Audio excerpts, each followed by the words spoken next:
Buenas tardes, licenciado. Buenas tardes, licenciado. Buenas tardes, profe. Buenas tardes, jóvenes.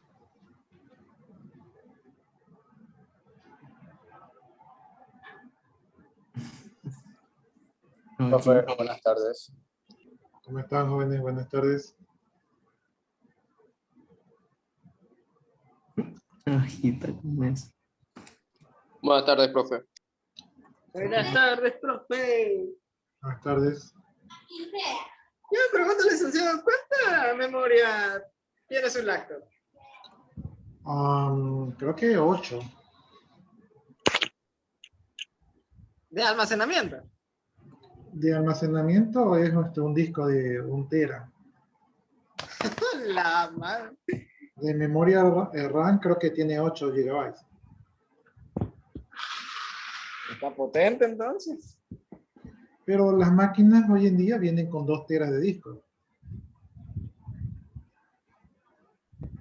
Y más. Y bueno, no sé si venga más, pero si 1 tera es una máquina modesta. Pero, por ejemplo,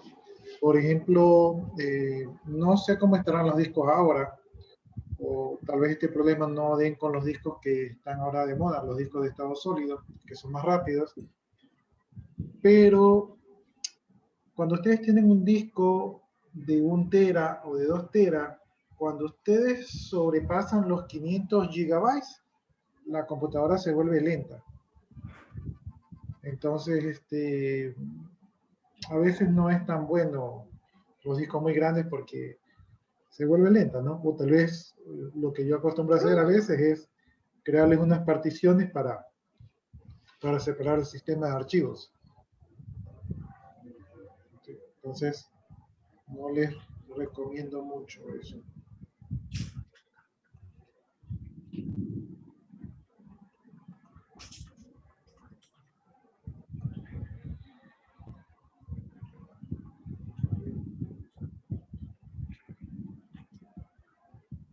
Pero sí le ha de haber costado, ¿verdad?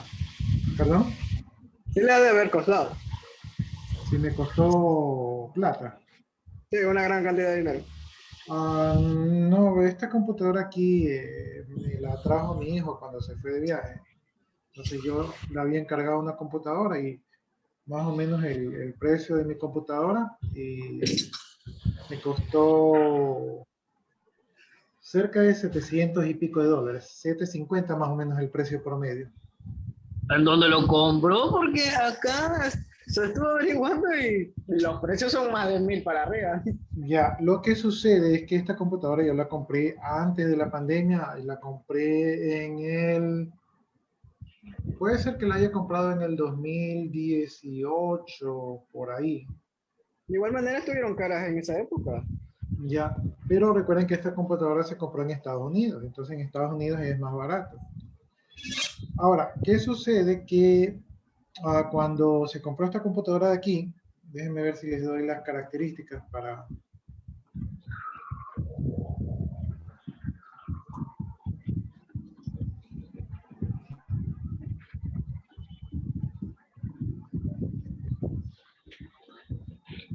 O sea que ya de Estados Unidos lo sacan como tipo del almacén. O sea, tipo de la distribuidora. No, no tanto así. Ya les digo, a ver.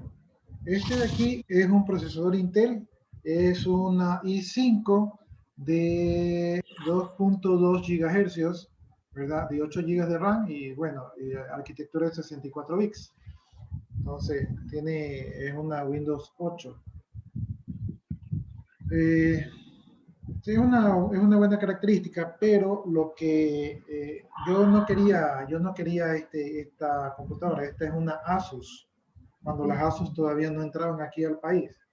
Entonces, como yo no conocía la marca, yo creo que le estaba pidiendo una Dell, me parece.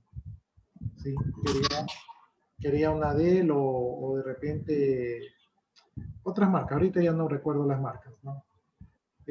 Pero no había porque yo quería que sea una i5 o una i7 que habían en esa época. Entonces, la que había en Dell era i3. ¿verdad? Y la que venía en Dell venía más o menos al mismo precio, pero con menos memoria, con 4 GB de RAM. Entonces, yo sé que las computadoras, o sea, la memoria es determinante para la velocidad de la computadora. Entonces, como esta tenía mejor procesador y más cantidad de memoria, opté nomás por esta aquí y en honor a la verdad, pues me ha salido bastante buena porque ya lo tengo algunos añitos y todavía sigue trabajando y bueno, está trabajando, ¿no? No se me ha corrompido el sistema operativo, le ha caído de vez en cuando, le cae virus, pero digamos que está bien. Ya, entonces, esta aquí se compró generalmente allá, se consiguen, a veces hay computadoras que están en oferta. Puede ser que la haya comprado en Best Buy o, o en tiendas así afines. ¿Sí? Ahora, ¿qué es lo que les iba a decir? Es que apenas comenzamos la pandemia, más o menos por marzo, abril del año pasado, se dispararon todo lo que son las computadoras estuvieron escasas, computadoras, tablets, teléfonos estuvieron escasos y se dispararon los precios porque la gente comenzó por necesidad, comenzó a cambiar su plataforma tecnológica. Entonces, allí subieron de precio. ¿Sí? No estaban tan caras. Hoy en día, yo, por ejemplo, quería vender computadoras, pero se subieron los precios y me pareció que de repente el mercado no tenía tanta disponibilidad como para vender a esos precios. Entonces, no desistí de esa idea. ¿Sí?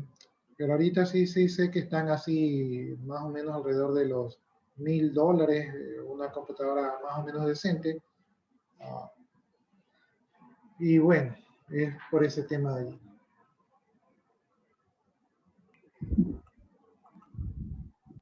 Pero también tienen que ver que como yo soy del área de sistemas, pues yo también normalmente estoy limpiando el registro, defragmentando el disco, borrando archivos, borrando cachés, revisando los programas que se cargan automáticamente, um, midiendo los rendimientos, viendo qué programa me está volviendo lenta la máquina. Entonces también digamos que tiene una gestión de tuneo de la computadora.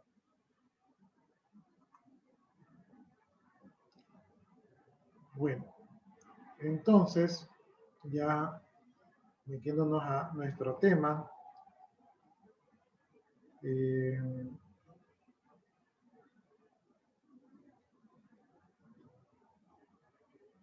esto creo que sí les dije la semana pasada, ¿no? Que en la sección 10 les había subido documentación de lenguaje Z, introducción OML, diagrama de estado, y que había un cuestionario.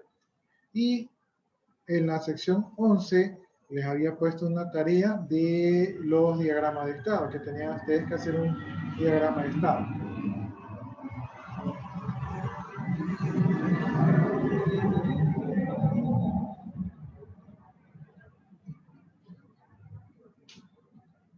Entonces, creo que sí se los dije, pero de todas maneras, allí está el diagrama de estado y probablemente les ponga la documentación y la tarea de hacer un diagrama de clases, ¿verdad?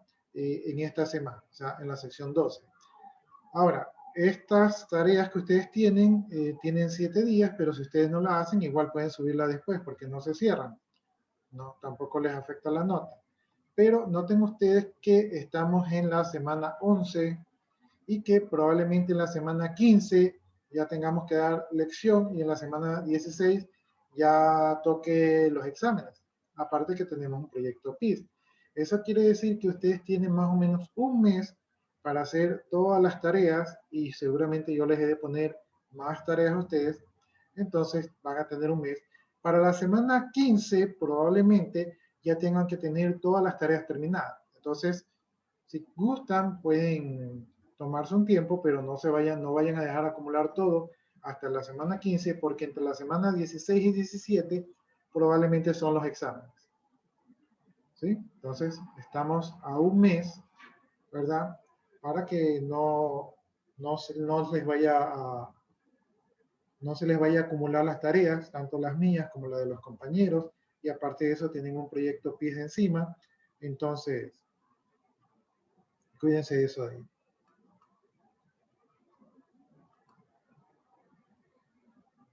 Ah.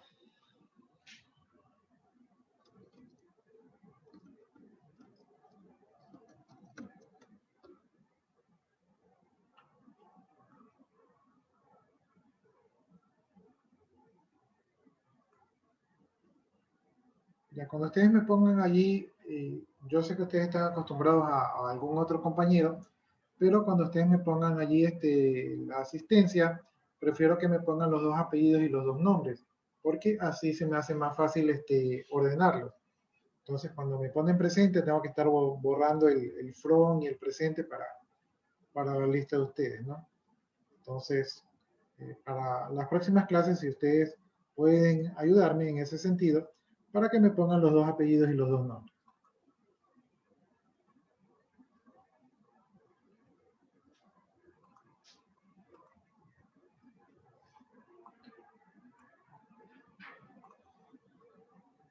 Ya, ya estamos bien adelantados acá. Ya, entonces estábamos viendo los diagramas de clase y creo que estábamos viendo los diagramas de clase, entonces estos se representaban por un rectángulo, ¿verdad? Que estaba dividido en tres secciones. La primera sección era el nombre de la clase, la segunda sección eran los atributos y la tercera sección eran las operaciones o los métodos, ¿no? Entonces, esta era la representación de una clase. Y también habíamos visto el tema de visibilidad y encapsulamiento, que son conceptos de programación orientada a objetos. Entonces, dentro de esos niveles de encapsulamiento, había unos símbolos que nos permitían determinar si los atributos y los métodos eran del tipo privado, eran del tipo package, eran del tipo protegidos o eran del tipo público, con sus respectivos símbolos, menos la viñeta de la ñ, el símbolo numeral o gato que le suelen llamar, o el símbolo más. Entonces, según esto, nosotros podíamos saber cómo iba o cómo se debería de comportar ese atributo ya al momento de desarrollar la aplicación. También vimos que estas clases se podían asociar, ¿verdad? Y estas asociaciones se lograban con líneas que podrían ser líneas continuas y también podrían tener líneas que tienen al final de la línea unos puntos que iban a representar la multiplicidad. La multiplicidad se representaba con números y con símbolos, es decir, con cero, con unos y con asterisco, para representar ninguno, para representar uno o para representar muchos, ¿no? Visto desde el punto de vista de la asociación. Entonces nosotros vimos que las clases se podían relacionar, entonces aquí estamos viendo por ejemplo una clase que se relaciona, entonces una empresa se puede relacionar con muchos empleados, por lo tanto la relación va de uno a muchos, ¿no? Para que exista una empresa por lo menos tiene que existir un empleado, ¿no? Entonces habíamos visto este tema de la multiplicidad y aquí habíamos visto este cuadrito donde podemos ver un 1, un 0 a 1, un n a m, un asterisco, un 0 a un asterisco y un 1 a un asterisco, ¿no? Entonces, esto de aquí ya habíamos visto. Bien, entonces el diagrama de clases que consistía en poner varias clases, ¿verdad? Y poner las relaciones que existían entre estas clases. Allí vimos un ejemplo de los estudiantes con la tesis, de los estudiantes con el curso, donde habíamos visto que de repente la multiplicidad iba a depender de los requerimientos funcionales que nosotros hemos levantado en la fase de levantamiento de la información. Entonces, según lo que nos pidan, ¿verdad? Nosotros íbamos a hacer el diseño y por lo tanto representar el diagrama. Es decir, estos diagramas podrían tener un punto de vista para una empresa y un diferente punto de vista para otra empresa. También, a pesar de lo que nos diga el usuario, antes de que nosotros le hagamos, o sea, nosotros no tenemos que hacerle caso ciegamente al usuario, sino que nosotros tenemos que hacerle caso al usuario para saber cuáles son los requerimientos y luego nosotros, desde nuestra perspectiva y experiencia, tenemos que adaptar el modelo del sistema de información, ¿verdad? Para cumplir esos requerimientos. Entonces, a veces los empleados, como no conocen, o sea, no tienen una visión tan amplia, nos piden, nos exigen requerimientos muy cerrados y nosotros tenemos que decir, oye, este requerimiento es cerrado, pero tal vez con el tiempo lo puedan abrir y tienen que hacer un diseño para que soporte, que tenga una apertura. Y han habido casos en que el usuario pide un requerimiento muy cerrado y el de sistemas le ha hecho caso y luego cuando han querido ampliarlo se han encontrado con una camisa de fuerza porque no fue diseñado de esa manera. Entonces, tienen ustedes que ser un poquito perspicaces en qué sí le hacen caso al usuario y qué creen ustedes que cumplen el requerimiento del usuario, pero que también dejan una ventana abierta al crecimiento del sistema, ¿no? Entonces, los sistemas son como los edificios. El día de mañana pueden querer un piso más, pueden querer expandirse y el diseño del sistema tiene que permitir este tipo de situaciones, ¿no? Entonces, ahí estamos viendo diagramas de clase con clases con atributos privados y operaciones públicas y relaciones que van, ¿verdad? De uno a muchos, ¿verdad? Y acá también de uno a muchos, ¿no? Entonces, creo que esto ya lo explicamos la semana pasada.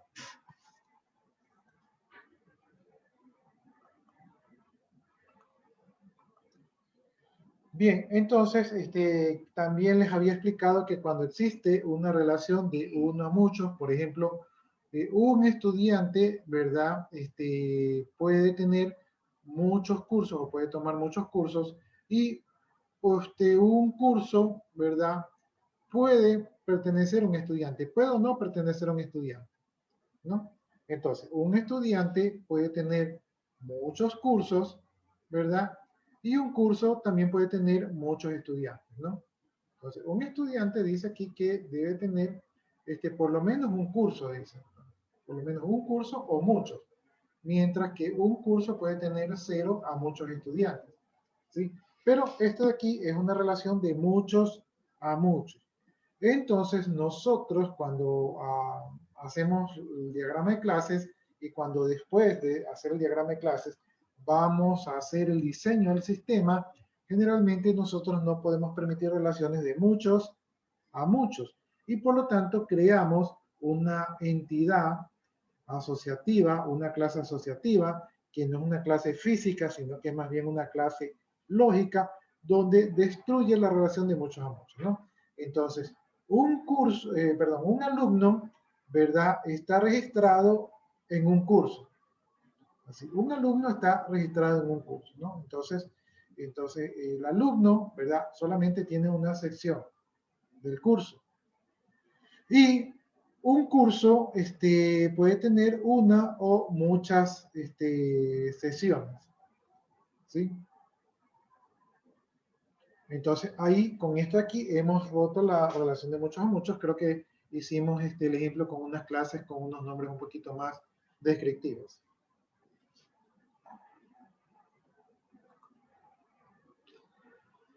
Bien, entonces creo que nos habíamos quedado hasta esta partecita de aquí. No sé si hasta ahí alguno de ustedes tenga alguna inquietud.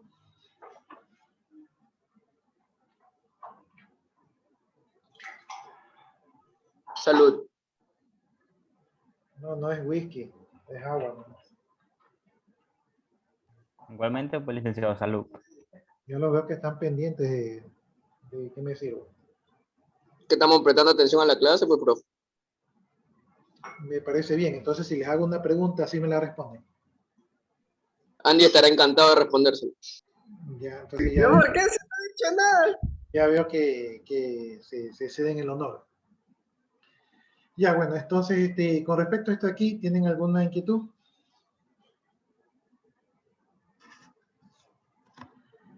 Bueno, entonces, ahora nos toca seguir desarrollando el tema de las relaciones. Entonces, aquí veamos los atributos de las relaciones. Profe, en sí lo que estamos viendo es diagramación, ¿cierto? estamos viendo el diagrama de clases. ¿Sí? Todo esto son herramientas para poder modelar los sistemas. ¿Sí? Nada de esto tiene que ver con programación directamente, aunque muchos de estos gráficos se entregan a los desarrolladores para que los desarrolladores tengan como un mapa a seguir cuando van a desarrollar. Especialmente cuando se trabaja en la programación orientada a objeto y, por ejemplo, cuando se utilizan metodologías rápidas, ¿verdad? Como, por ejemplo, la que son las favoritas de ustedes, los alumnos, que es la Scrum, ¿verdad? Es la favorita porque es como que la más rápida, la más fácil, la más sencilla, entonces es la que prefieren todos los alumnos. ¿Dónde vas a hacer el proyecto? Vamos a utilizar Scrum. ¿Y en qué desarrollaron esto? En Scrum. Entonces, porque es algo así como una programación semiformal. Entonces, pero de todas maneras se requieren los diagramas para guiar a los programadores.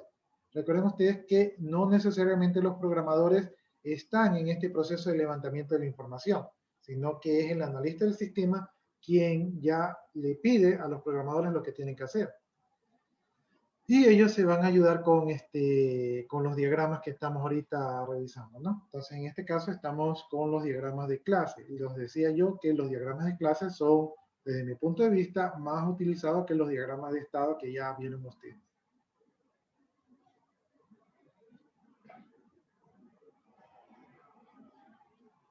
Bien. ¿Para qué sirven las relaciones? Para conectar clases, o sea, para ver cómo se relacionan las clases. Estas relaciones trabajan de manera similar a lo que es un diagrama entidad-relación. Si nos alcanza el tiempo, más adelante ustedes van a ver lo que es un diagrama entidad-relación que se suele utilizar para el diseño de la base de datos, ¿sí? Entonces, el diagrama de clases es muy similar al diagrama entidad-relación. De hecho, son bastante igualitos. Se suele representar con líneas y existen dos tipos de relaciones, ¿no? Existen las asociaciones y la relación entre uno y todas sus partes.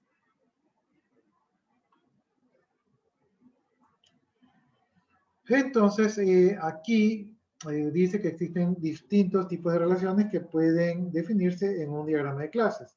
Por ejemplo, aquí tenemos la asociación. La asociación es una conexión entre clases y para eso se utiliza una línea continua. ¿Sí? La asociación, cuando las clases están conectadas, una línea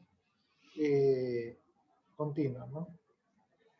Dependencia, ¿verdad? Esta es para relación de uso, o sea, una dependencia es desde el punto de vista del uso, ¿no? Entonces, esto se representa con una línea punteada y una flechita. Generalización, esto de aquí representa las relaciones de herencia. Esta es una línea continua con una flechita. Y agregación, esta agregación tiene que ver con las conexiones particulares entre clases. Entonces, esta es una línea continua, pero lleva un rombo al final de un extremo.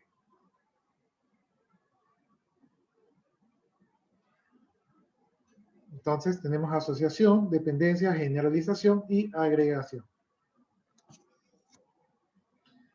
Bien, entonces aquí tenemos la asociación, es cómo se relacionan las clases.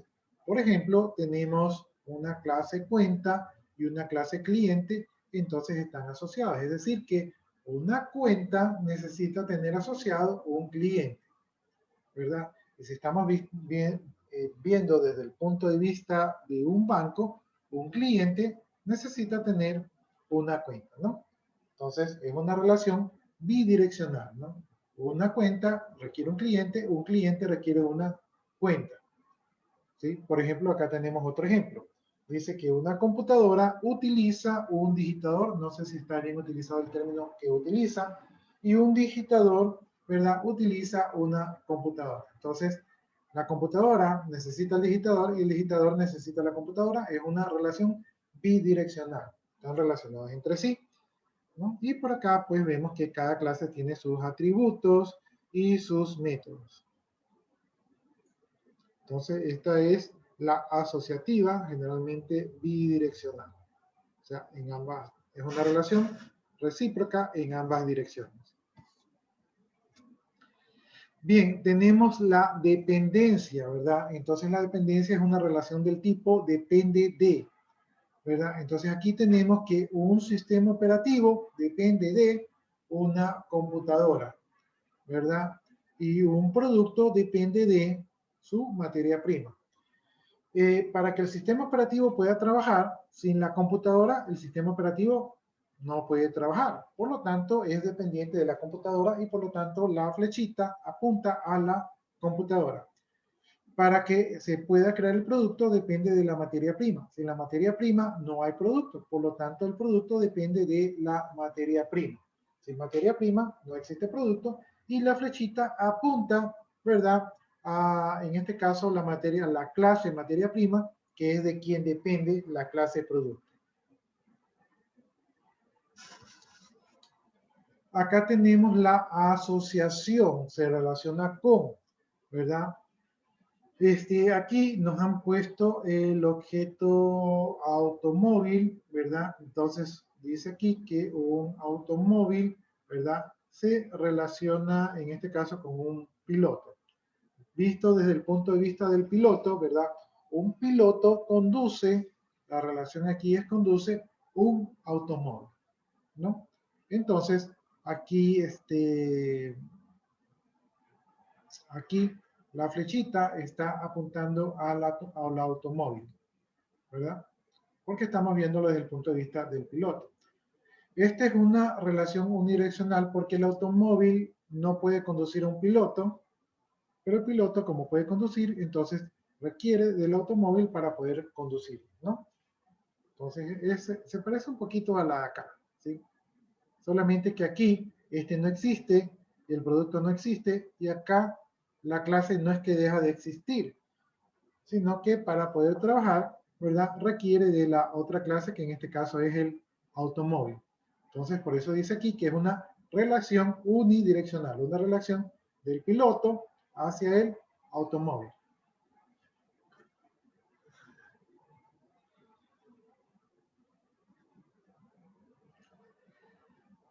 Bien, tenemos aquí la generalización. La generalización podría leerse como es un, ¿verdad? Entonces aquí tenemos una computadora, es un aparato electrónico.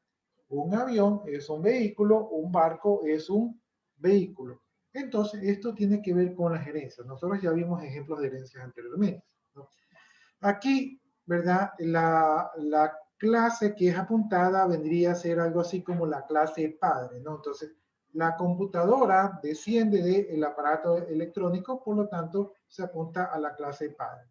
Es una relación de herencia. El avión, ¿verdad? Viene del vehículo o toma atributos o métodos del vehículo, ¿verdad? Es una clase hija. Y el barco también es una clase hija del vehículo. Por lo tanto, ambos apuntan a su clase padre, ¿no? Entonces, se parece un poco aquí también a la asociación, ¿verdad? Solamente que aquí estamos viendo desde el punto de vista de la herencia, ¿no?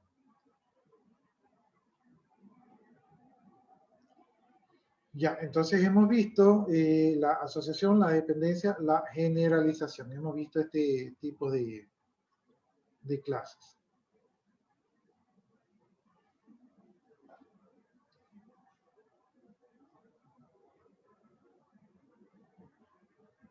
Ya, entonces, entrando a lo que son los diagramas de clase, ¿verdad? Vamos a ver el tema de la relación entre uno y todas sus partes, que es otro tipo de asociación. Dice, estas relaciones se dan cuando una clase representa al objeto como un todo y las otras clases representan partes de este objeto, ¿no? Es algo así como componer una clase que está compuesta de otras clases. El todo actúa como un contenedor de las partes. Para mostrar estas relaciones en un diagrama de clase se utiliza una línea con un diamante extremo.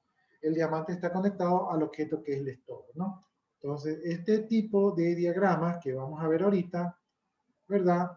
Son los de agregación, ¿sí? Entonces, estamos viendo los de agregación. En esta agregación vamos a tener tres categorías, que es la agregación, la composición y bueno, aquí también estamos viendo el tema de la herencia. Entonces, aquí tenemos la agregación, se representa cuando la clase, podemos decir que apunta a su clase contenedora con un rombo o con un diamante en blanco. La composición es cuando la clase, ¿verdad?, apunta a la clase contenedora, pero con un rombo o un diamante relleno. Y la herencia es cuando la clase apunta a la clase contenedora, pero con una flechita, ¿no? Entonces, tenemos tres tipos, ¿verdad?, de categorías para una relación entre uno y sus partes. Pero eso es lo que le define a la parte de la herencia. O sea, ¿por qué no está rellena si también va a pasar datos hacia otro estado? Ya, miren, aquí en la herencia lo que hereda son los atributos y los métodos. Entonces, aquí estamos representando la herencia, ¿no? Representa los atributos y los métodos. O sea, es como que es una subclasificación de la clase padre o de la clase principal. Es como una subclasificación. Entonces, en la herencia lo que estamos denotando es justamente eso, herencia. ¿Sí? Herencia quiere decir que hereda, ¿verdad? Ciertos atributos, ciertos métodos son heredados. ¿Sí? Mientras que, y lo vamos a ver más adelante, en la agregación y en la composición, estamos hablando de que esta clase forma parte, ¿verdad?, de esta clase de acá.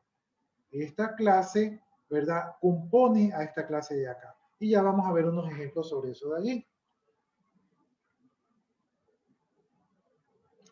Ya, veamos entonces el tema de la agregación. Dice, una agregación se describe comúnmente como una relación tiene un, ¿verdad?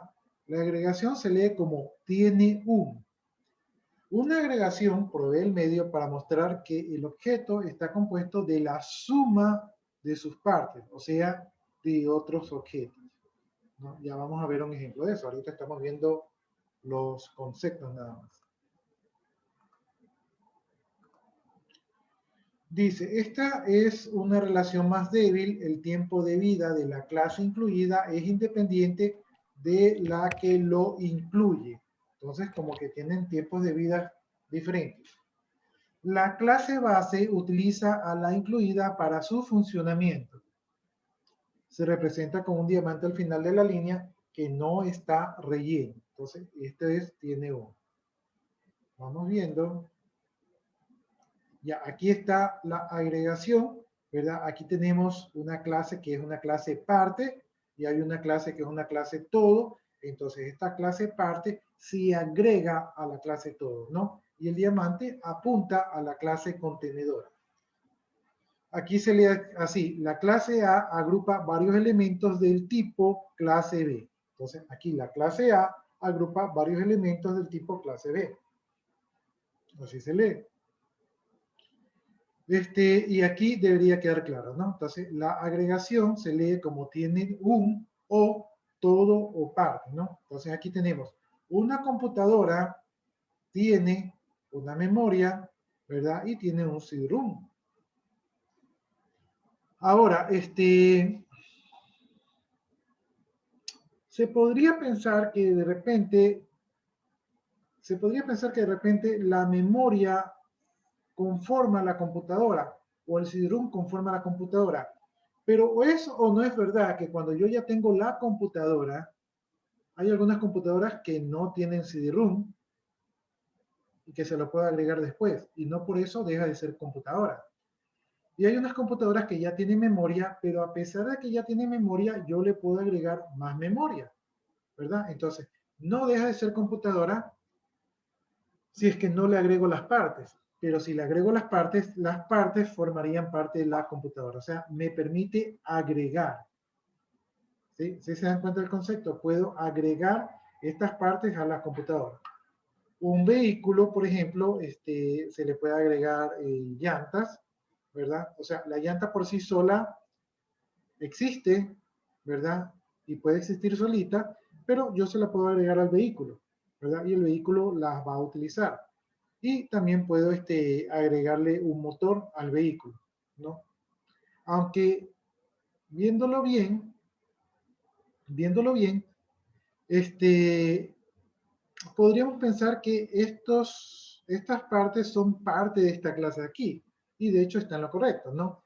Pero esta clase llanta sin el vehículo existe, y esta clase motor sin el vehículo también puede existir, ¿no? Entonces, estas clases ayudan a conformar la clase de acá, porque tienen.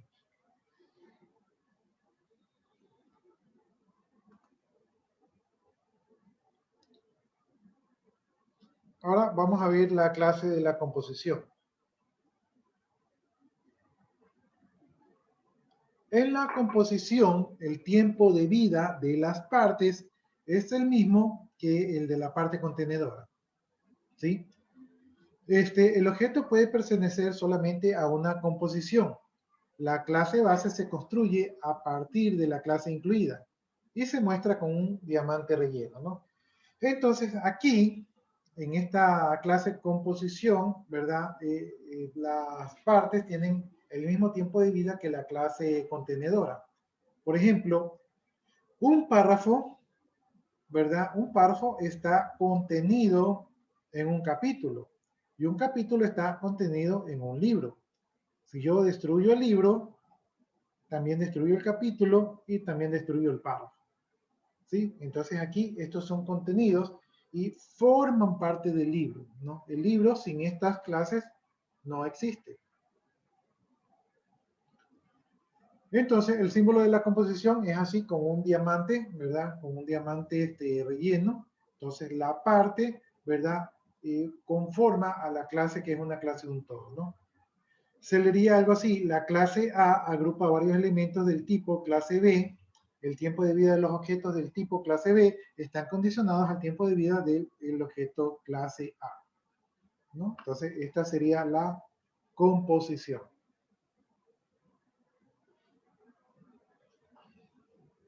Si regresamos a lo que era la agregación, ¿verdad? Si la memoria por sí sola, si se daña la computadora, la memoria puede seguir siendo utilizada, el CD-ROM puede seguir siendo utilizado, el vehículo, si se daña el vehículo, aún se pueden meter las llantas o aún se pueden reutilizar el motor, ¿sí? Entonces, no necesariamente, si deja de existir el vehículo, dejan de existir las clases parte. Mientras que en la composición, ¿verdad? Si hay una dependencia de que si desaparece la una, desaparecen las otras. Bien, aquí nos muestra cómo es la composición, ¿verdad? El ejemplo más claro están los capítulos que forman un libro. Entonces, desaparece el libro, pues desaparece también los capítulos.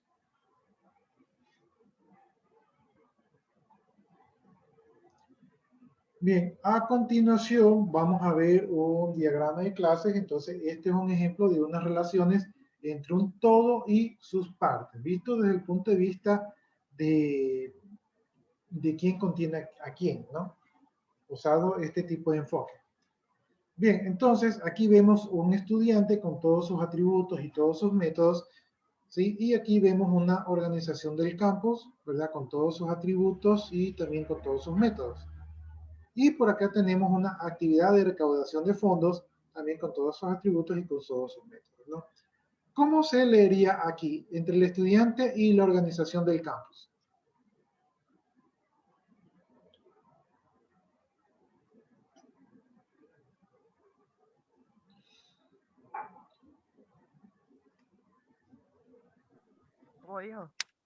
¿Cómo se leería esta relación de aquí entre el estudiante y la organización del campus? El estudiante es parte de la organización del campus. Excelente. Entonces, el estudiante es parte de la organización del campus. Sí, siga, siga. Y las actividades de recaudación de fondos están conformadas en la organización del campus. Las actividades de recaudación de fondos están conformadas por la organización. Conforman a la organización del campus. Ya, tal vez la palabra, o sea, está bien el concepto, pero tal vez la palabra no sean conforma. Tal vez Componen, componen o pertenecen, podría ser, ¿no? pertenecen. Ajá. Podría ser más bien pertenecen. Las actividades de recaudación de fondos pertenecen a las organizaciones del campus. Si no existe el campus, ¿para qué recaudar fondos? Sería una estafa. Entonces, las actividades de recaudación de fondos solamente pueden existir si existe el campus. Mientras que el estudiante, si el campus desaparece, el estudiante se puede ir a otro campus o se puede ir a trabajar, o sea, no es dependiente, ¿no? Entonces, aquí vemos cómo podemos hacer un ejemplo, ¿verdad?, de diagrama de clase desde el punto de vista de sus partes y su agregación. Ahora, estos diagramas van a servir a los desarrolladores para saber qué enfoque le van a dar al diseño del sistema.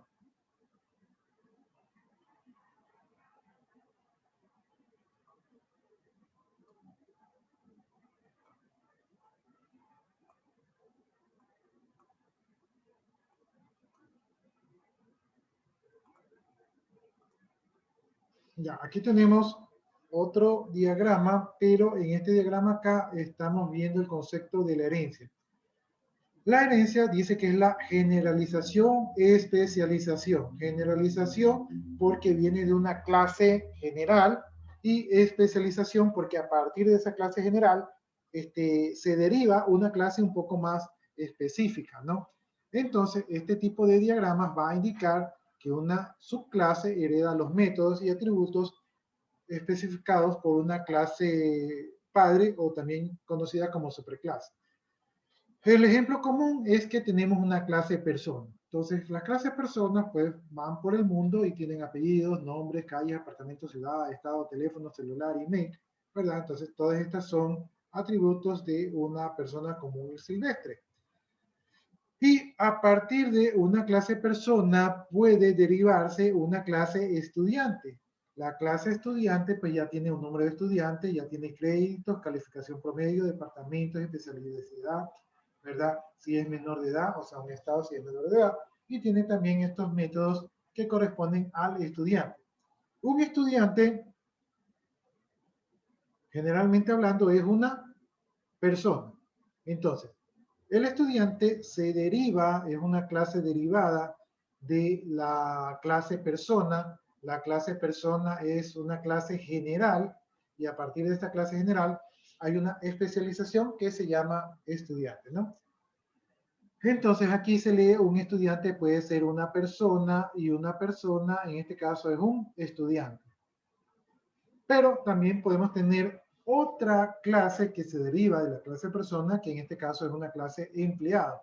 Un empleado tiene número de empleados, salario, tiene, bueno, esto no sé qué será, me imagino que debe ser un impuesto, un salario bruto, tiene un valor de retención, tiene una fecha de contratación, tiene un departamento donde trabaja. Todos estos son atributos propios del empleado, pero un empleado, ¿verdad?, no deja de ser una persona, por lo tanto, un empleado, ¿verdad?, es una persona y una persona puede ser un empleado, ¿no? Entonces, aquí vemos que el empleado se deriva de una clase padre, ¿verdad? Y entonces el empleado es una clase especializada de la clase general persona. Bueno, y como las clases, o sea, la clasificación no necesariamente tienen un límite, el único límite es la lógica, entonces de la clase empleado, que es una clase específica de la clase persona, también se puede derivar una subclase docente, donde tiene un título, un puesto, tiene una URL, web, y entonces un docente es un empleado y un empleado puede ser un docente, ¿no? Entonces aquí hay una subclase a partir de la clase empleado.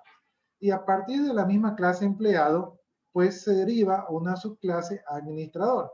Un administrador tiene un título, ¿verdad? Y un administrador es un empleado y un empleado puede ser un administrador, ¿no? Y a su vez, un administrador que es un empleado es una persona, ¿verdad? Y una persona puede ser un empleado y un empleado administrador. Asimismo, un docente es un empleado que es una persona y una persona puede ser un empleado que puede ser empleado docente. Entonces, ¿qué vemos aquí? Que todos los atributos y los métodos de la clase más general se van heredando a las clases más particulares o más específicas, y a su vez estos atributos de estas clases más específicas con los atributos de la clase padre se heredan a las clases aún más específicas, ¿no? Entonces vamos de una clase general a una clase específica y la flechita apunta a la clase más general. Entonces, este sería un diagrama de clases desde el punto de vista de la herencia, es decir, desde la generalización, especialización. Profe, ¿siempre tendrá un marco de arriba hacia abajo o las flechas generalmente van a ir de abajo hacia arriba? Generalmente el orden va de arriba hacia abajo. No he leído yo que sea una normativa en este tipo de diagramas, pero la lógica nos dice que es como la mejor forma que se lee, ¿no? Porque aquí tenemos la de nivel superior o la más general y va bajando a niveles más específicos. Entonces, se ve bien así.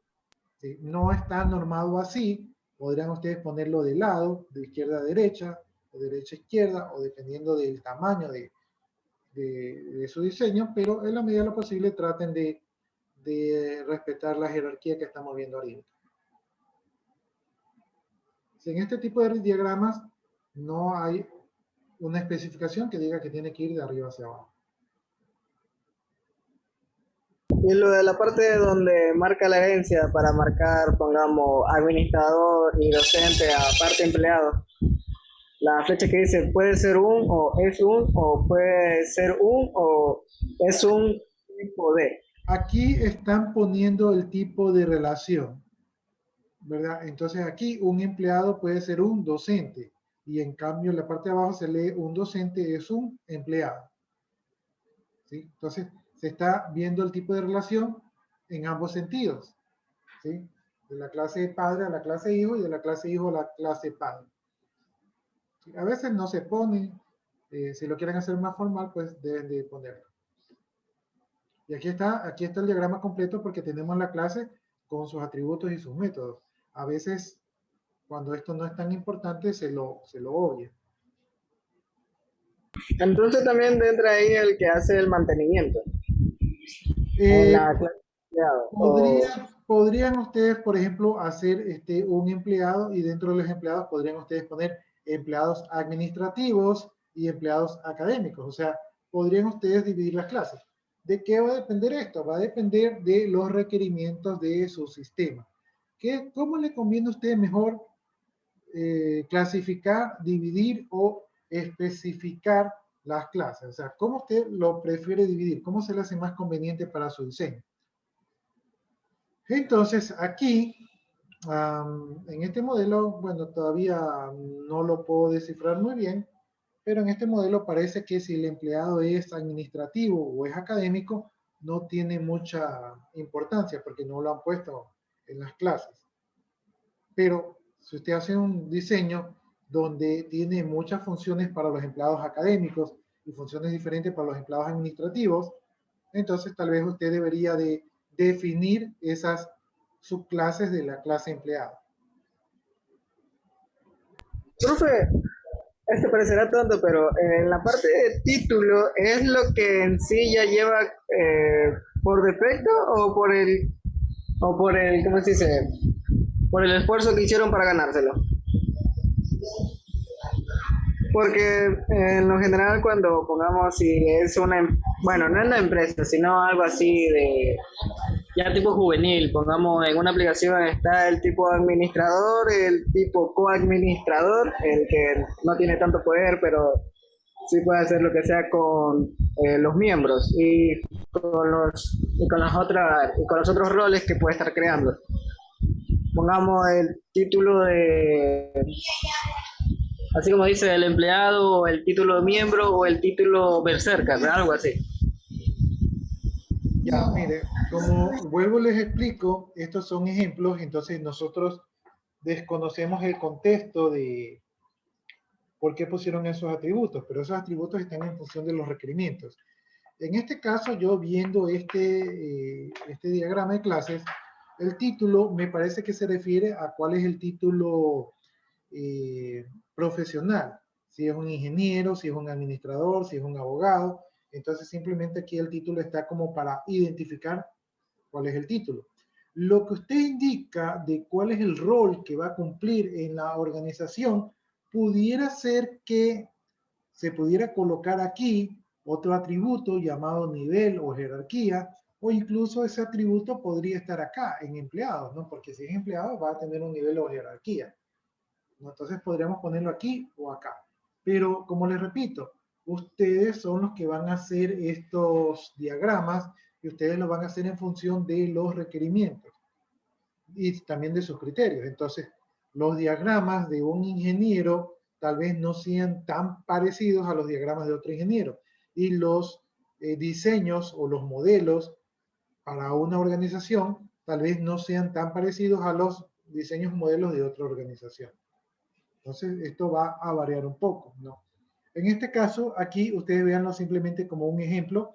No se centren mucho en por qué pusieron estos atributos, porque como les digo, desconocemos el contexto.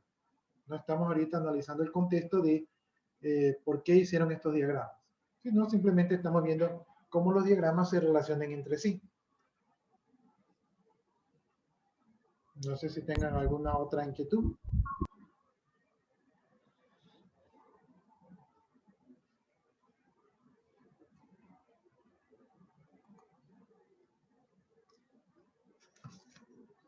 Ya, aquí tenemos otro diagrama. Déjenme ver algo del anterior. Ya, aquí dice, en el anterior, el título de este diagrama dice diagrama de generalización, especificación. Es una forma refinada del diagrama de clase. O sea, yo no lo he visto mucho. Tal vez este diagrama de herencia se utiliza más cuando estamos en estos conceptos de personas. Ahí aplican más estos diagramas de herencia, ¿sí? Cuando estamos de personas o de algo que realmente herede. Bien, a continuación tenemos otro diagrama de clases. Dice que este es un diagrama de clases para ofrecimiento de los cursos, ¿verdad? Los diamantes rellenos van a mostrar agregación y los diamantes vacíos van a mostrar una relación entre un todo y sus partes, ¿no?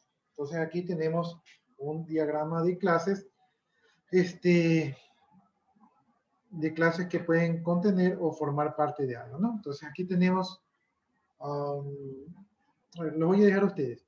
¿Cómo se leería la relación entre el departamento y el curso? ¿Cuál sería la relación que hay allí?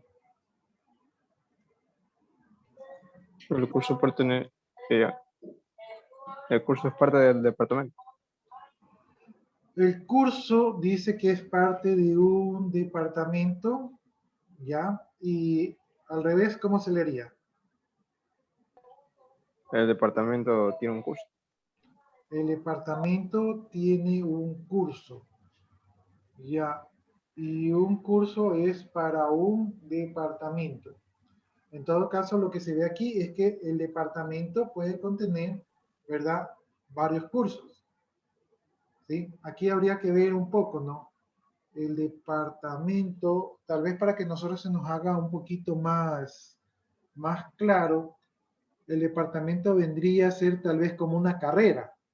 Si lo vemos desde el punto de vista de la carrera TDS, ¿verdad? Entonces podríamos decir, la carrera tiene un curso y un curso, ¿verdad?, forma parte de la carrera. Así lo podríamos ver, ¿no? ¿Sí? La carrera tiene un curso, ¿verdad? Realmente tiene uno o varios cursos, ¿verdad? Y un curso forma parte de la carrera.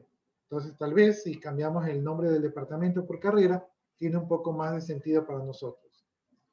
¿Y cuál sería la relación entre el curso y la asignación? ¿Quién lee eso de allí?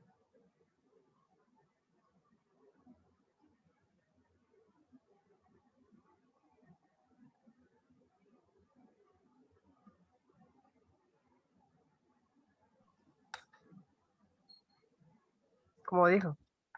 ¿Quién lee la relación que hay entre curso y asignación?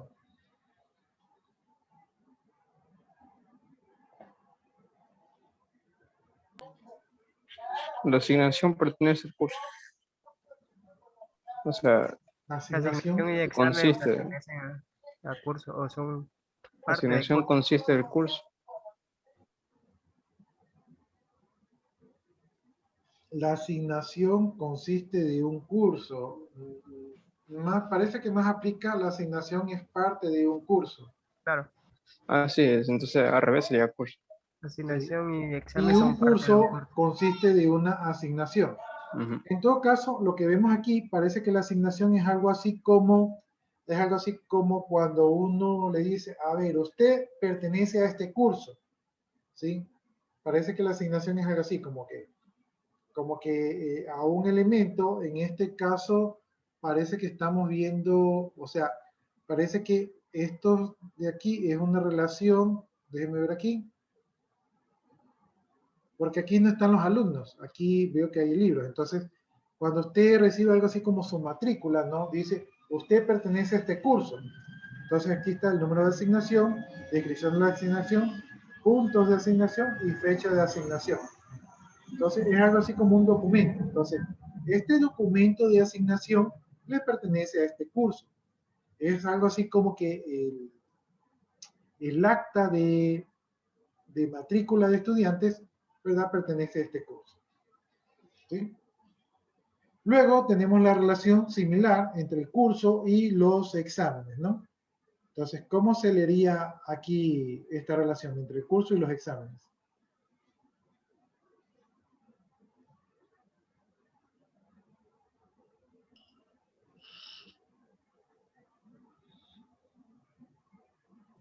Que los exámenes son parte de un curso. Los exámenes son parte de un curso, ¿sí? Está bien. Y del curso examen,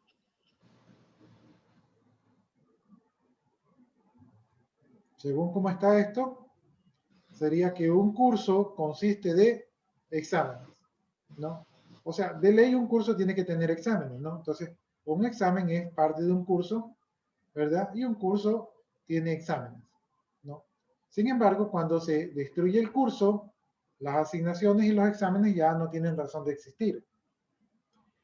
Mientras que si se destruye un curso, el departamento todavía puede seguir existiendo porque puede tener más cursos, ¿verdad? Y en cambio, aquí vemos que un curso, ¿verdad? Tiene, a ver, ¿cómo leen ustedes esta relación de aquí?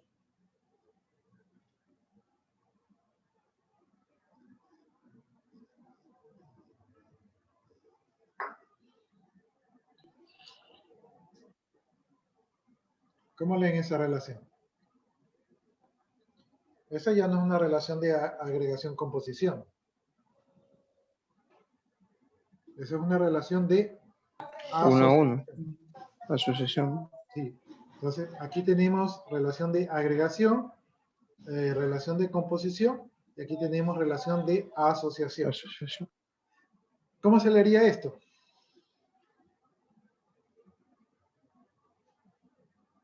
Para mí sería, y corríjame si estoy mal, para mí sería, un curso tiene uno o muchos libros de texto. Y al revés, de los libros de texto del curso. Sería, un libro tiene entre uno o muchos, en un curso, libro de texto, ¿no? Pues, En un curso hay uno o muchos libros de texto. sí, pero al revés. La primera lectura que dice que un curso tiene uno o muchos libros de texto está correctísimo. Pero en Y este un caso libro dice puede un libro de ser, texto, un puede ser libro para de uno o más texto cursos. tiene Un libro o un muchos. curso. Un libro de Y texto puede de ser aquí para para uno o acá más es una cursos. relación de uno a muchos, aquí está de uno a muchos, y de aquí para acá, ¿verdad? Es una relación de uno a uno. Ahora, aquí en este diseño es una relación de uno a uno, pero podría ser que un libro pueda servir a varios cursos, ¿sí? Porque imagínense, un libro para un curso, el libro como que solamente sirve para ese curso. Entonces podría ser de muchos a muchos, podría ser. Pero en este caso está un libro pertenece a un curso y un curso puede tener uno o varios libros, ¿no? Entonces, esta es una asociación que hay entre estas dos clases. Revisando, entonces tenemos que el departamento que nosotros le vemos como carrera contiene varios cursos, ¿verdad?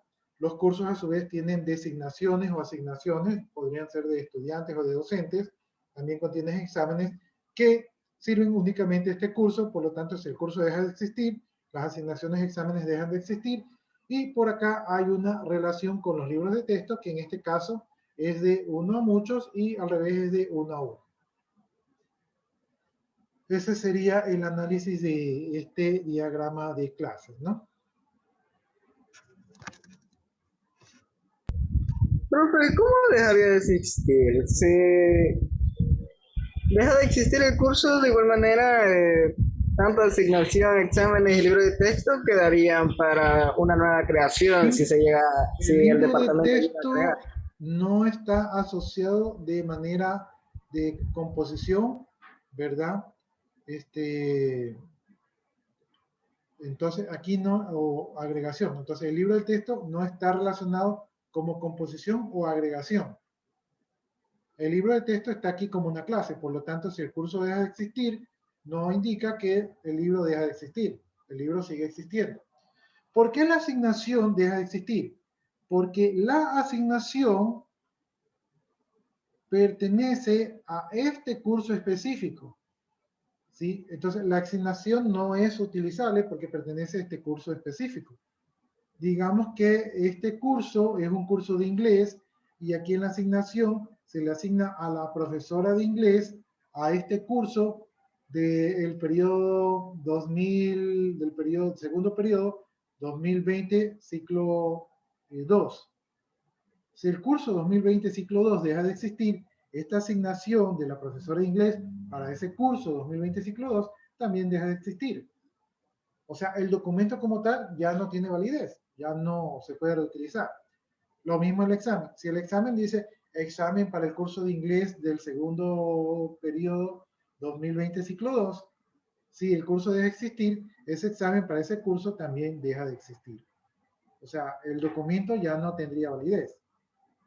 Ahora, si usted hace una copia del examen para el curso del primer periodo 2021, eso es otra cosa, pero conceptualmente hablando, el documento para este curso ya no tiene validez. La asignación para este curso ya no tiene validez.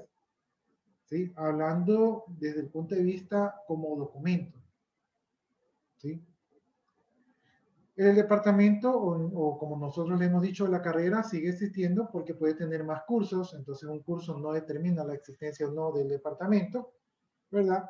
Y los documentos no nos servirían, por lo tanto pueden desaparecer. Los libros pueden servir para otros cursos, entonces los libros no indican una relación de agregación, ¿verdad? O de composición. Simplemente son clases independientes.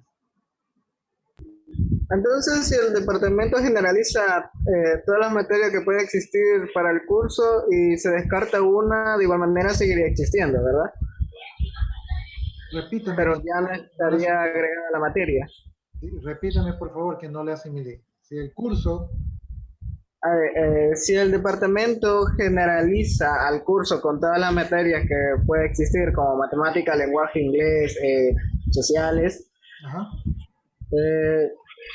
Y hay una ocasión que descarta o elimina una de las materias, el curso de igual manera seguiría existiendo. El concepto, o sea, la clase del curso sigue existiendo, ¿verdad? La clase del curso sigue existiendo, pero ese curso como tal ya desaparecería, ¿no? Y por ende todos los documentos asociados a ese curso, ¿sí? Pero el concepto como tal sigue existiendo para los otros cursos.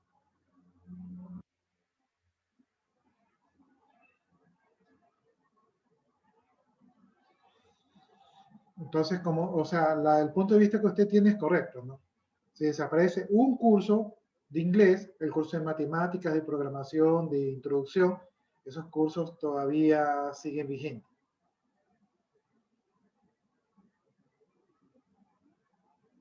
Así se tendría que hacer modificaciones, ¿verdad? A los diagramas no se les hace modificaciones a no ser que esté usted en la fase de diseño o ocurran nuevos requerimientos del usuario que involucren la modificación de los diagramas de clase. Pero recuerde usted que en esta parte, en la parte de levantamiento de la información, estamos en la creación de estos diagramas, ¿sí? Nosotros vamos a crear estos diagramas y estos diagramas tienen que reflejar los requerimientos de los usuarios. Si nosotros hacemos mal los diagramas, los que construyen el software se van a guiar mal y entonces podemos fracasar con el proyecto. Entonces, si nosotros modificamos estos diagramas, los modificamos mientras estemos en la etapa de análisis, ¿sí? Mientras estamos en la etapa de análisis, modificamos estos diagramas hasta que queden bien. Y una vez que queden bien, estos diagramas ya quedan fijos y se los entregan a los desarrolladores para que sean su guía. Sería tipo como actualización, porque dependiendo también del año, si surgen nuevas, si surgen nuevas sugerencias, ahí se podría modificar. Y en la vida práctica eso ocurre, entonces, pero eso sería para un nuevo proyecto de desarrollo. Para un nuevo proyecto de desarrollo, recuerden ustedes que en la fase de levantamiento de la información se recurría a manuales de información de proyectos anteriores.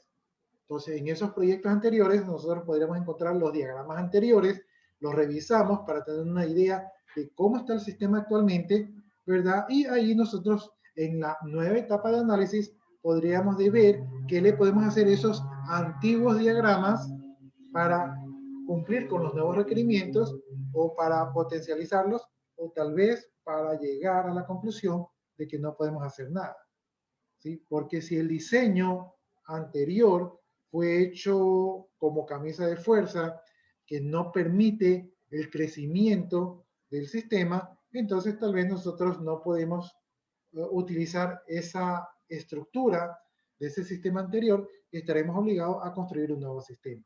Entonces hay casos y casos. Casos en que no sirve, casos en que hay que hacerle pequeñas modificaciones y casos en la que la base, la estructura no nos sirve y nos sale más conveniente crear un nuevo diseño de un nuevo sistema.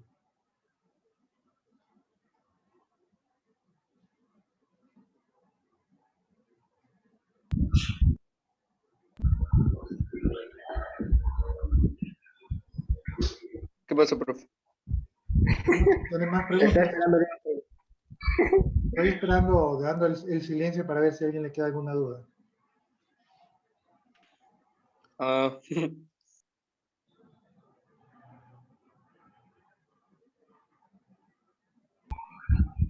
Sígale, licenciado, sígale. Creo que me dio aquí con vida. Estaba yo esperando a ver si, como normalmente cuando uno pregunta, siempre hay otro que pregunta, entonces ahí se van aclarando las dudas. Ya, aquí tenemos, dice, tenemos un diagrama de clase para un sistema, un cajero automático. Normalmente se los denomina como ATM. Dice, los ATM son aparentemente simples, aunque los clientes solo necesitan oprimir algunos botones para recibir el efectivo. Hay muchas capas de seguridad en un ATM o cajero automático. Seguro y efectivo debe pasar para evitar el fraude y brindar este valor a los clientes bancarios, ¿no? Entonces, hoy hacemos este diagrama de clases. Aquí vemos algunas relaciones, ¿verdad?, de agregación. Aquí también vemos una asociación y por acá vemos herencia, ¿no? Comencemos. Dice que existe un banco, ¿no? Entonces, existe un banco. Y como parte del banco, ¿verdad?, van a existir los ATM que vendrían a ser los cajeros. Entonces, los cajeros automáticos forman parte del banco, ¿sí? No componen al banco, pero forman parte del banco. También tenemos a los clientes, los customers. Los clientes también forman parte del banco, o sea, no son indispensables para que el banco funcione, pero el banco tiene clientes, entonces lo ve como que forman parte de... Luego, los clientes se relacionan con las cuentas, ¿verdad? Aquí hay una relación entre las cuentas. Y aquí vemos que, no sé si estas líneas estarán correctas aquí, porque se unen, ¿verdad? Pero bueno, aquí podemos ver que la cuenta, si lo vemos desde el punto de vista que la cuenta también forma parte del banco. Entonces, clientes forman parte del banco, ¿verdad? Cajeros forman parte del banco, ¿verdad? Y las cuentas también forman parte del banco. Vemos que los clientes pueden tener una cuenta. Y si ustedes ven aquí la relación, dicen que un cliente puede tener una o dos cuentas. Podría ser la cuenta corriente y la cuenta de ahorros. Entonces, un cliente puede tener una o dos cuentas. Y una cuenta tiene un cliente, ¿verdad? Entonces, aquí estamos limitados porque un cliente puede tener hasta dos cuentas y una cuenta obviamente tiene que tener un cliente. Entonces, esta es una relación de asociación, de uno a muchos. Y por acá también tenemos que una cuenta tiene transacciones del cajero, ¿sí? Entonces, una cuenta dice, tiene, aquí dice transacción de la cuenta, ¿sí? Entonces, una cuenta tiene una transacción del cajero, realmente tiene varias, no sé por qué aquí le faltaría el asterisco por acá, ¿verdad? Y una transacción del cajero, obviamente, pertenece a una cuenta. Entonces, aquí debería ser una relación de uno a muchos, que aquí no se evidencia, y aquí hay una relación de uno a uno.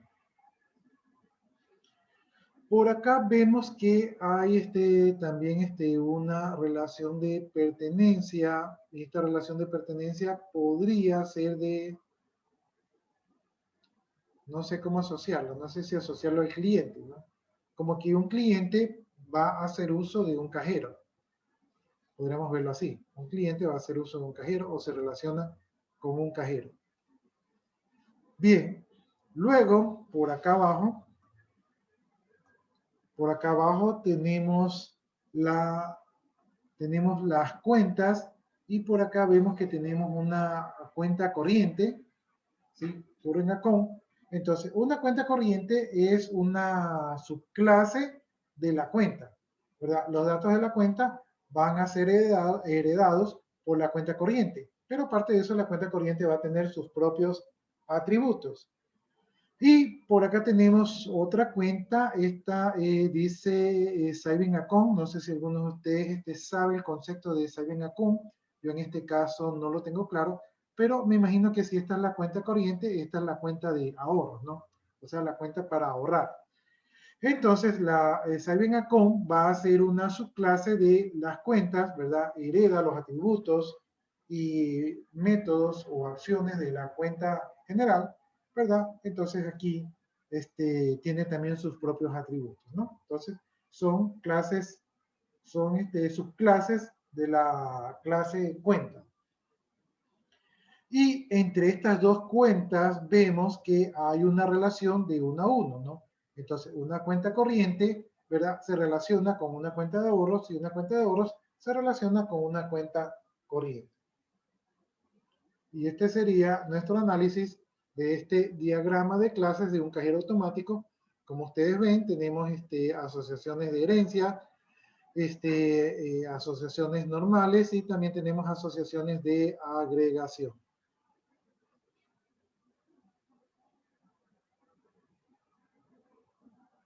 ¿Preguntas?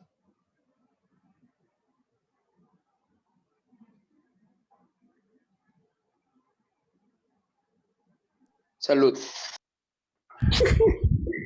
Yo me hice Reuniones sociales. Con lo de la caja. Ya mismo me dice feliz año. Entonces, preguntas jóvenes. ¿Sí está claro? Porque ustedes van a tener que armar, no les he puesto, pero les voy a poner de tarea que ustedes armen un diagrama de algún proceso, un proceso pequeño que involucre a sí mismo algunas clases y algunas relaciones. como el Banco Pichincha. El cajero Banco Pichincha. Podría ser algo de esto, pero yo preferiría que se enfoquen en el ambiente comercial, porque ustedes van a ir a un ambiente comercial, Andy, toma captura por si acaso. ¿no? Entonces, ahí ustedes tienen que ver, ¿no? Pueden ustedes, como yo ya les he pedido, que pueden hacerlo incluso, ¿saben de qué pueden hacerlo? De su proyecto PIS. Podrían hacer la definición de su proyecto PIS para aprovecharlo, ¿no? Bueno, no hay preguntas. Aquí vamos a ver cómo mejorar los diagramas de clases. Dice lo siguiente. Si la clase es de tipo interfaz de usuario, que puede ser, los atributos son los controles o los campos que van a estar en la pantalla o en el formulario, ¿no? Los métodos serían los que trabajan con las pantallas, como enviar o restablecer, y también podrían ser los JavaScript para una página web, ya que el código trabaja de manera directa con la página web. Entonces, si ustedes hacen una clase de interfaz de usuarios, podrían descomponer los atributos y los métodos tal y cual como aquí se los refiere. Si la clase es una clase de tipo control, los atributos serían aquellos que se necesitan para implementar la clase, como las variables que se utilizan solo en la clase de control. Los métodos serían aquellos utilizados para realizar cálculos como tomar decisiones, enviar mensajes a otras clases. Entonces, esto sería si es una clase de control. Y si la clase es una clase de entidad, los atributos representarían a los atributos almacenados para la entidad y los métodos que trabajarían directamente con la entidad, como crear una instancia, modificar, eliminar, obtener o imprimir, ¿no? Entonces, estas son las recomendaciones que les da para mejorar los diagramas de clase. Y esta sería la diapositiva de los diagramas de clase. Entonces, esta diapositiva, Dios mediante, se la subo en esta semana y también les subiría un ¿Cuándo la subimos? y una tarea. No creo que, generalmente los miércoles y los jueves son días pesados para mí. Entonces, probablemente el viernes o el sábado. Pero Está bien, profe. el cuestionario de diagramas Ok, de clase profesor. me parece que ya lo tengo listo. Entonces les subo el material, un cuestionario y una tarea. Profe, hasta hoy es el trabajo que mandó ahorita. El que mandó el de... No, yo les explicaba al inicio de la clase que los trabajos duran 7 días porque ese es el defecto que me permite la plataforma, pero yo no lo cierro. Entonces, si usted no lo sube hoy día, lo puede subir la siguiente semana porque no se cierra. Lo que Pero sí, ya tiene que ser más bonito, ¿cierto? sí, probablemente sí. Pero sí, sí les dice hincapié en que estamos en la semana 11, me parece que estamos en la semana 11, y Sí, por sí. la semana 16 ya estamos tomando el examen. Entonces tienen como solamente un mes, por lo tanto no es buena estrategia acumular las cosas. Si no lo tienen listo, no se preocupen, lo pueden subir después, pero no se atrasen. A Ah, veces ya. los alumnos, cuando tienen la facilidad, entonces se confían porque tienen la facilidad y luego se les vuelve más pesado. Entonces, como dicen ahí en Karate Kid, ¿verdad? Busquen el equilibrio. Pero ¿cuál, pues, profe? Esa es de las primeritas. El No, no equilibrio, la el que hacen con... equilibrio, sí, esa es la primera. Esa es cuando están en la canoa y le dice el maestro Miyagi, le dice que busque el equilibrio a Daniel San.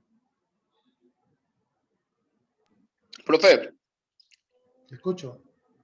una pregunta. Usted siendo maestro, teniendo, como quien diría, es un decir, pues, o sea, usted tendría, como quien diría, un privilegio en el sistema de vacunación, ¿o eso es falso? En el plan de vacunación, en la segunda etapa, porque esta es la etapa 0 fue a los médicos. La etapa 1 están poniendo a, por ejemplo, las personas de la defensa civil, ¿verdad? Los bomberos y los adultos mayores. Y en la fase 1, que es la fase que viene, están contemplando, según leí por ahí, a los maestros. Entonces, probablemente en la siguiente fase consideren a los maestros. Profe, ¿y usted se va a vacunar? Les comento que a mí ya me dio el virus y casi no la cuento. Entonces, incluso yo todavía tengo ciertos malestares, como más que nada como que se me inflaman los bronquios y a veces cuando uso la mascarilla se me dificulta respirar. Entonces, me ha quedado esas como secuelas Yo antes podía, no es que no me canso, no me canso, estoy bien, sino que es el sistema respiratorio que me ha quedado inflamado y también perdí, creo que, capacidad de tomar oxígeno. O sea, yo no saturo 100, yo saturo 94. Entonces he perdido la capacidad de tomar oxígeno. Entonces, desde mi punto de vista, si a mí me vuelve a dar la enfermedad y yo en estos momentos ya no tengo los anticuerpos, podría ser que la enfermedad podría rematarme. Entonces, yo creo que no me queda más alternativa que vacunarme para. Profe, pero usted tiene confianza en eso. Miren, si es que algo pasa, seguramente a los 10 años se verán los resultados. O sea, tal vez en los primeros años no se van a ver las consecuencias de la vacuna, pero tal vez en 10 años, pero por lo menos ya viví 10 años, ¿no? En el caso de ustedes, los jóvenes. Profe, y en 10 años nos sale otro ojo y cosas así. Pero, por ejemplo, ustedes que van a tener hijos y que están en su vida, en su plena juventud, tal vez deberían de pensarlo, pero en mi caso yo ya viví, ya tengo hijos, entonces ya no, ya no estaría tan preocupado por eso, ¿no? Lo que yo pensaría es por lo menos vivir un par de años más, ¿no? Vamos, licenciado, usted tiene que seguir enseñando. Pero en el caso de ustedes, ¿Qué lo edad tiene el pensaría, licenciado? aunque lo que dicen los que están a favor de la vacuna, dicen que los que no se vacunan promueven a que existan nuevas cepas y que estas cepas podrían ser más peligrosas, entonces habría que pensarlo. Por otro lado, están los que están en contra de las vacunas, que dicen que se pueden crear mutaciones, que no es un virus atenuado, sino que utilizan un mensajero. Y sí es un poco raro porque esta vacuna no es el virus muerto para que el sistema inmune diga, el virus muerto, ataquémoslo, y se vuelva poderoso. Esta vacuna coge la proteína del virus y la inyecta como un virus a nuestro sistema y nuestro sistema lo multiplica. Cuando nuestro sistema lo multiplica, vienen nuestros anticuerpos y dicen, ve, un cuerpo extraño, y nuestro cuerpo y nuestros anticuerpos lo identifican, ¿verdad? Y lo eliminan. Pero esa manera de hacer que el virus se multiplique, o sea, que el mismo cuerpo humano le saque fotoscopia a la proteína, ¿verdad? Eso es lo que es desconfiado, porque ¿cómo sabe el cuerpo humano cuando ya debe de parar de sacarle copias a la proteína?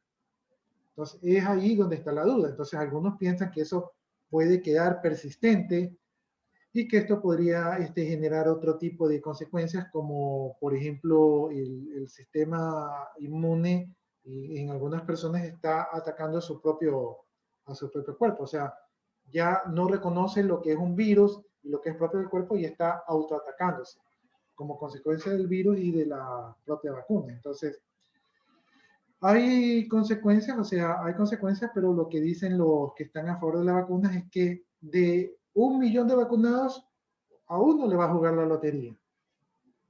Y esto dicen que es mucho menor que si usted no se vacuna. Si usted no se vacuna, ya saben ustedes que, por lo menos en nuestro país, el 2%, el 3% son afectados por el virus, ¿verdad? Pero eso no es lo más importante. Lo más importante es que hay 80 consecuencias del virus. Entre las principales está gente que todavía no recupera el olfato, no recupera el sabor, gente que todavía tiene dolores de cabeza, gente que se les cae el cabello, gente que todavía tiene problemas respiratorios, gente que tiene calambres, gente No, profe, mi cabeza no. o sea, son un sinnúmero de secuelas que han quedado al virus. Y lo que más preocupa es que a ciertos jóvenes que no les dio muy fuerte, están desarrollando a partir de eso enfermedades que son peligrosas. Por ejemplo, problemas respiratorios o hipertensión o un sinnúmero de enfermedades que no les hubiera tocado vivir, pero que parece que el virus las empujó.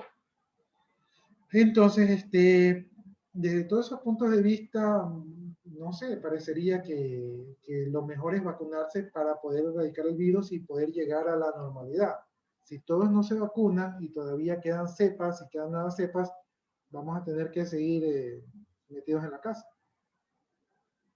Pero en todo caso, eso ya es decisión de cada cual, ¿no? En mi caso, yo, como les digo, pues para mí la mejor alternativa es vacunarme para tener los anticuerpos por lo menos un año, porque la vacuna se calcula que va a dar un año de anticuerpos, entonces por lo menos un año estar protegido. Y con la esperanza que después de un año ya todos se vacunen y que ya el virus se haya erradicado. Bueno, ese es mi punto de vista. No sé si tengo alguna otra inquietud. Es que el gobierno no nos controla desde ya. El gobierno se ha demorado, somos uno de los países más atrasados. Por allí en Pero el... sería bacán, profe, si lo hicieran por fecha de nacimiento. No sé, o sea, está bien como lo están haciendo. Lo que pasa es que estamos en marzo, ¿verdad? Estados Unidos ya creo que tiene el 40% de la población vacunada. Israel en diciembre ya tenía casi el 90% de su población vacunada. Y nosotros aquí recién estamos viendo, ¿y quién no vende la vacuna? Entonces, 2%, 2% de la gente está vacunada. no estamos creo que ni 2% porque hay 200.000 de 17 millones. Y estos 200.000, pues, como ustedes han visto en las redes sociales, pues no son los grupos que se esperaría. Entonces, No, son los políticos. bueno, muy probablemente ellos ya estén vacunados. En todo Si se caso, hace por este cumpleaños, los que cumplen 29 de febrero, cada 4 años, estamos en peligro. Tú, Andy, tú. bueno, en todo caso, por lo menos ahorita ya hay una organización y ya por lo menos se están comprando las vacunas. Entonces, tarde, Entonces pero volveremos a presenciales, profe. eh, si la vacunación termina, yo creo que para agosto, yo creo que para el nuevo periodo ya harían el piloto de ir a presenciales, porque ya, por eso es que quieren vacunar a los docentes, para empujar los presenciales, para tratar de hacer la normalidad, ¿no? Entonces, eso es lo que se esperaría. En mi pensar, yo no lo recomendaría. Y como les digo, en el caso de ustedes, Mayor aún. deberían de pensarlo porque ustedes todavía tienen una vida plena, ¿verdad? Y no sabemos, o sea, yo pienso que tal vez para ustedes en unos 2 años se podría ver si hay consecuencias con estas vacunas, pero como les digo, estamos entre que, o sea, se tiene que vacunar el 70% de la población mundial para erradicar este virus. No hay otra forma de erradicarlo, o por lo menos que nos pasemos unos 2 meses toda la población en las casas para que el virus se erradique. El punto es que mientras seguimos circulando, seguimos contagiando y esto es un círculo vicioso. Es que algunas personas salen a la calle para huevear, nada más. Ahí viene el tema de la responsabilidad. En Ecuador, en Quito, en Guayaquil, la mayoría de las personas no hemos desarrollado el tema de la responsabilidad. Y el punto es que cuando usted no se cuida, este virus está como diseñado para ser malo, porque usted no sabe que tiene el virus, usted no se cuida porque a usted no le gusta, pero cuando usted no se cuida, pone en riesgo a lo que está a su alrededor. Y cuando usted se va a una reunión y dice, no me pasó nada, resulta que 7 días después terminan enfermándose sus familiares. Entonces, este virus es muy malo, se podría decir, o parecía que la naturaleza lo diseñó para que nos confiemos, ¿verdad? Y mientras nosotros tengamos esa actitud de ser confiados, el virus seguirá reproduciéndose y seguirá dando bajas. Bueno, entonces nos quedamos por allí. Yo voy a copiar las noticias y si ustedes gustan ya se pueden desconectar. Ok, licenciado. Tengo buena tarde. Gracias. Gracias, jóvenes. Igualmente para ustedes, que tengan muy buenas tardes. Gracias, compañero. Igualmente, licenciado. Gracias.